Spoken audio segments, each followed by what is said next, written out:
Hi guys, this video is going to give you an introduction into Lab 6, our design process challenge. What we are doing in this is we are going to be looking at the engineering design process, which looks very similar to the scientific method, and we are going to be dividing it up over several days. So we're going to take small parts and kind of divide them out so that we have a manageable amount to do on each day. Here's a look at what we're going to be doing within each step. So for step 1, you are going to be defining a problem. So you need to think about a piece of furniture that is in a room that you spend a lot of time in.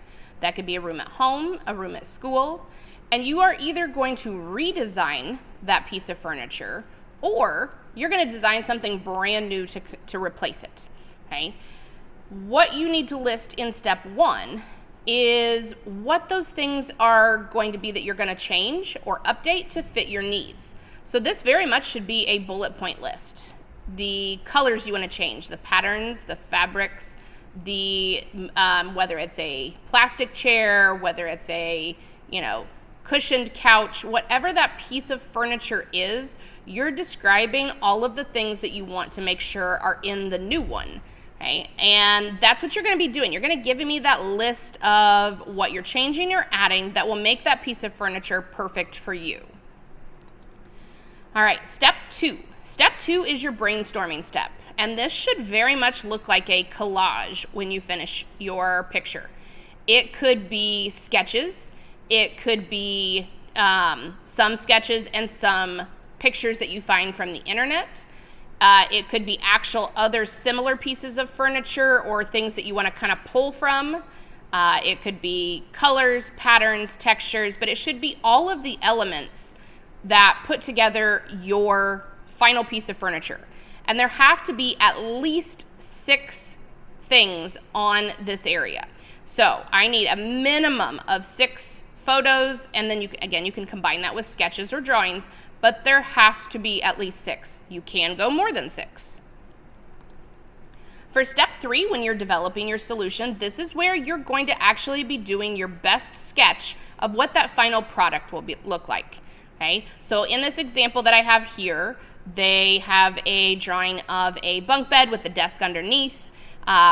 They've got certain items they've got in the baskets that they would like to store. They've got artwork, they've got decorations, but this would show what that final piece is going to look like. And you will spend and fill this entire page with what that sketch is supposed to look like. Don't worry about your artistic ability. Worry about making sure that you have a very accurate drawing, whether you're taking a picture from the internet and sketching over that to help you, or using one of the paint apps to help you adjust something. Step 4, you will get to choose one of the 2 areas of this. You're either going to construct, which means make your prototype, or you're going to make a list of tests for how we can make sure your product would be safe once it was made. So the example on the left was made from popsicle sticks and pipe cleaners, and this student painted that at home. I will provide the popsicle sticks and other odds and ends that you can glue together to make your item. Paint, though, would have to happen at home. They don't have to be painted, though. And if you choose not to create your object, then you're going to be making a list of tests. Okay? And you would have to do at least 5.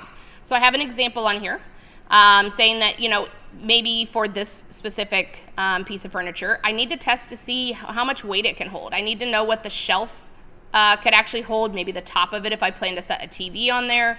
So what I would do is I would stack weights in a 10-pound increment until I see what the most weight that item would be able to hold. And then I would know that I could tell the buyer that this piece of furniture could only hold so many pounds of weight to be safe. All right, step 5, this is where we are evaluating what you have come up with. Okay, so you're looking at, did your new piece of furniture fix the problem you had? And remember, when we talk about a problem, it doesn't mean like you're in trouble, but it means that whatever we had before wasn't as desirable. It wasn't exactly what we wanted. So make sure you explain how that new piece fixes what you were replacing.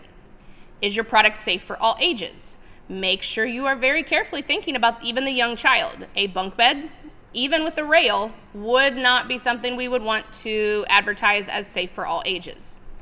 How much do you think your product would cost? You might have to go to the internet and do a little bit of research. You can look at some of the junk mail that may come into your home in the mailbox. If your parents get like furniture advertisements, you can take a look at those. And then what company would you like to have sell your product and why? So you can't just simply pick a name of a company and say that that's it. Why would you pick them? Last is presenting your solution. This is where we are basically making like a flyer. It's also known as an infographic. And we're trying to advertise. Okay? Here are a couple examples of billboards that can be seen out and around. McDonald's, I can see what the product is. I can see where it's at. And I can see how much it is. So those are the big three things you have to make sure. I have to know what the product is, where I can go to get it, and how much it is. Okay? Again, another one. I see what the product is. I see where I can get this, and I can see how much it is.